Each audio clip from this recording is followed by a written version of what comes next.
پاک دامن نوجوان اور شہزادی۔ بنی اسرائیل میں ایک حسین و جمیل نوجوان تھا جو گھوم گھوم کر ٹوکریاں فروخت کرتا تھا اور یہی اس کا ذریعہ معاش تھا۔ ایک مرتبہ وہ ٹوکریاں فروخت کرتا ہوا شاہی محل کے پاس سے گزرا۔ شہزادی کی ایک سہیلی نے اسے دیکھ لیا اور محل میں جا کر اسے بتایا کہ میں نے آج ایسا حسین و خوبصورت نوجوان دیکھا ہے جیسا خوبصورت کبھی میری نگاہ سے نہیں گزرا۔ شہزادی نے کہا اسے اندر بلاؤ اور کہو کہ ہم اس کا سامان خریدیں گے۔ جب نوجوان اندر آیا تو اسے محل میں لے جا کر دروازے بند کروا دیے اور شہزادی اپنی بری نیت لیے اس کے سامنے آئی۔ نوجوان نے کہا تم اپنی ضرورت کی چیزیں خرید لو، میں جاؤں۔ شہزادی نے کہا مجھے تجھ سے اپنی ضرورت پوری کرنی ہے، میں تیرا قرب چاہتی ہوں، آؤ میری شہوت کو تسکین دو۔ نوجوان خدا سے خوف کرو اور اس برے ارادے سے توبہ کر۔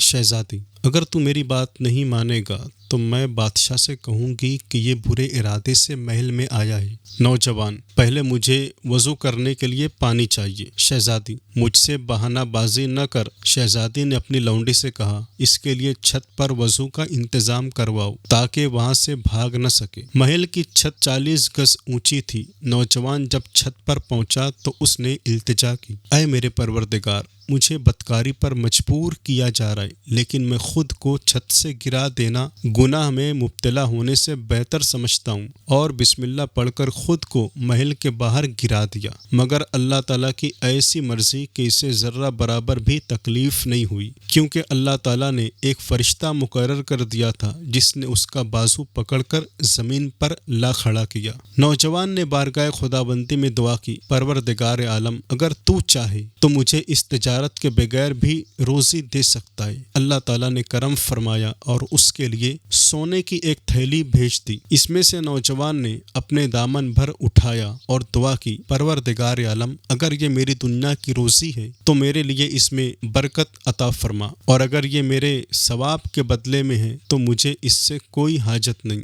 آواز آئی، چھت سے گرتے وقت جو تو نے صبر کیا یہ اس کے اجر و ثواب کے 25 حصوں کا ایک حصہ ہے۔ نوجوان نے عرض کی کہ اے میرے پروردگار، میری آخرت کی نیکی کم کرنے والی کوئی چیز مجھے نہیں چاہیے۔ یہ بات جب نوجوان نے کہا تو وہ سارا سونا اٹھا لیا گیا اور پھر اس نوجوان کے بارے میں شیطان سے پوچھا گیا کہ تو نے اسے چھت پر بہکایا کیوں نہیں؟ وہ بولا میں ایسے جاں باز مرد کو بھلا کیوں کر بہکا سکتا ہوں جس نے خدا تعالیٰ کے لیے اپنی جان ہی داؤ پر لگا دی۔ دوستوں اس سے یہ سبق ہمیں ملتا ہے کہ جس کے دل میں خدا وحدہ لا شریک کا عشق موجزن ہوتا ہے پھر اس دل میں دوسرے کے لیے جگہ نہیں ہوتی۔ پاکیزہ نوجوان نے خدا کے خوف سے شہزادی کی جانب کوئی توجہ نہ دی اور کہا مجھے پیار کی یہ خلعت ہے کرم میرے خدا کا، میں اسی کا بن گیا ہوں، نہیں اور کوئی میرا۔